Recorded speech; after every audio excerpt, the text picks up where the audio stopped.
প্রিয় শিক্ষার্থী বন্ধুরা, আমরা বোর্ডে যে সার্কিটটা লক্ষ্য করতে পারছি, এই সার্কিট থেকে প্রতিটি শাখার কারেন্ট অর্থাৎ এই একটা শাখা, এই একটা শাখা, এই একটা শাখা, এই একটা শাখা, প্রতিটি শাখার কারেন্ট আমাকে বের করতে হবে।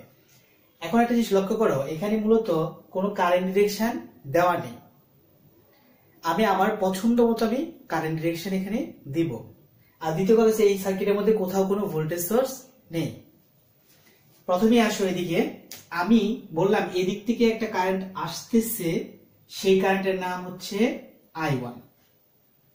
এই I1 কারেন্ট এখানে আসার পর এই দিকে চলে যাচ্ছে একটা, তার নাম আমি দিলাম কত, I2।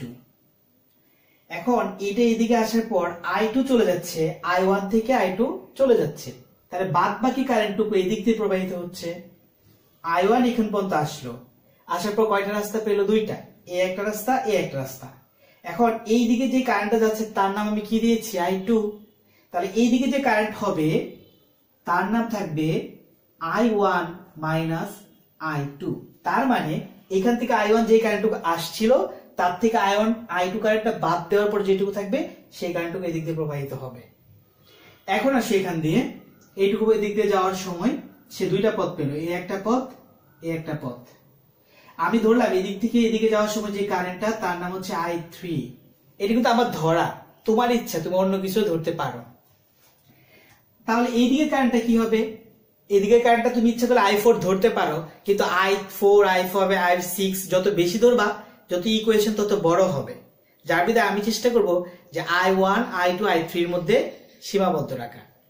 এখানে দেখো, তাহলে এইটাকে আমি I4 না ধরে আমি বললাম I2 এদিকে আসছিল, I2 থেকে I3 চলে গেছে এইদিকে, তাহলে এইদিকে কতটুকু আছে, I2 আসার পর I3 চলে গেছে, তাহলে এইদিকে আছে I2 থেকে I3 যাওয়ার পর যেটুকু সেইটুকু কারেন্ট এদিক দিয়ে প্রবাহিত হবে। I2 আসছিল এই পর্যন্ত, আসার পর I3 চলে গেছে, এদিকে I3 হয়ে কিছু অংশ এদিকে চলে গেছে, তাহলে এদিকে কতটুকু গেছে, এই I2 থেকে I3 বাদ দেওয়ার পর যেটুকু থাকবে সেটা দিক দিয়ে যাবে। এখন দেখো তো একটা জিনিস, এই বিন্দুতে কে কে আসতেছে, এই বিন্দুটাকে আমি কোথায় ক্যালকুলেশন করব, একটু নিচে এখানে এসে ক্যালকুলেশন করছি। মানে এখানে যে কারেন্ট গুলো মিলিত হচ্ছে কারা কারা, এই দেখো এরা দুইজন কিন্তু এদিকে আসতেছে, এরা দুজন এদিকে আসতেছে, আবার এরা দুইজন এও এদিকে আসতেছে, দেখো ডিরেকশনটা। তাহলে এই বিন্দুতে কারেন্টের মান কত, এই বিন্দুতে কারেন্টের মানটা নিচে আমি দেখাচ্ছি। প্রথমে আসতেছিল কে কে, I1 মাইনাস I2। এই বিন্দুতে প্রথম কে আসছিল, I1 মাইনাস I2। আমি একটা বিন্দুর নাম দিয়ে দিই, এটা হচ্ছে A, এটা হচ্ছে B, এটা C, আর একটা নাম দিলাম D। এখন সি বিন্দুতে কারা কারা আসতেছে, সি বিন্দুতে আসতেছে I1 মাইনাস I2, আবার এদিকতে আসতেছে কে, I2 মাইনাস I3। সবাই এসে একত্র মিলিত হবে, যার বিধায় আমি কি দিয়েছি, দুজনের মধ্যে যোগ চিহ্ন। এইটুকু হচ্ছে এইটার অংশ আর এইটুকু হচ্ছে এইটার অংশ। এখন দেখো মাইনাসের 2 প্লাসের 2 কাটা, তাহলে এই বিন্দুতে কারেন্টের পরিমাণটা কত, এই এদিক থেকে কারেন্ট আসতেছে, এদিকে আসতেছে, তাহলে এদিকে কারেন্ট কতটুকু যাচ্ছে, এরা যদি চলে যায় বাদ বাকি কারেন্ট যাচ্ছে I1 মাইনাস I3। তার মানে হচ্ছে এরা একত্রে মিলিত হওয়ার পরে, কাটাকাটি যাওয়ার পরে এদিক দিয়ে যে কারেন্টটা প্রবাহিত হচ্ছে তার নাম I1 মাইনাস I3। এখন দেখো I1 মাইনাস I3 এই পর্যন্ত আসলো, আসার পরে এদিক থেকে আরেকজন কে উঠে আসবে, I3।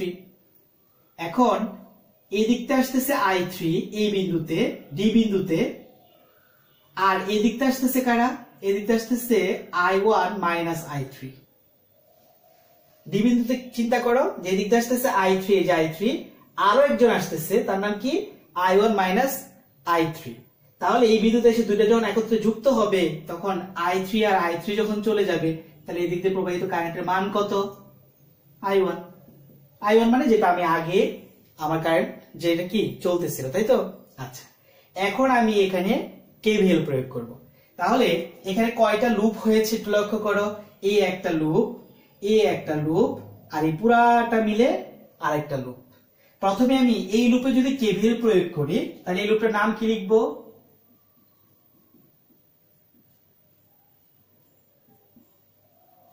এই লুপটার নাম আমি লিখতে পারি ABDA, ABD আবার A।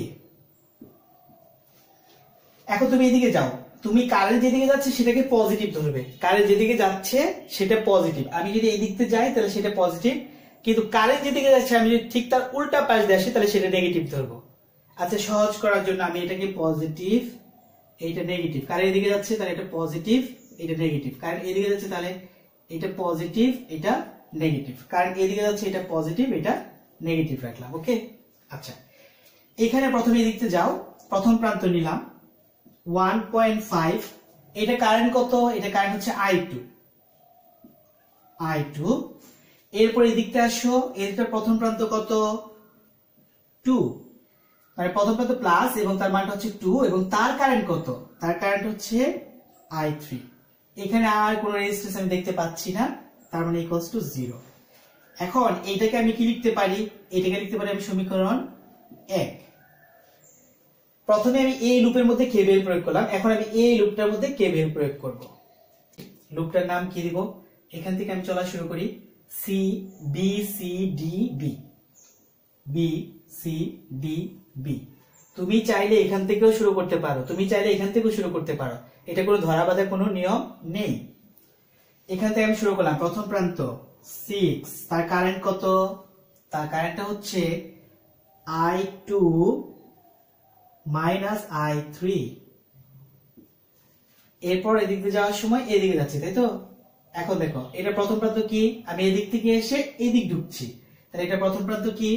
মাইনাস রেজিস্ট্যান্স 2 এবং কারেন্টের মান I3 ইকুয়ালস টু 0। ক্যালকুলেশন করো কি দাঁড়ায়? 6I2 মাইনাস 6I3 মাইনাস এটা কি হবে এখানে?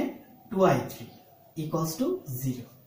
তাহলে সমীকরণ যদি লিখি আমি লিখতে পারবো 6I2 minus 8I3 equals to 0।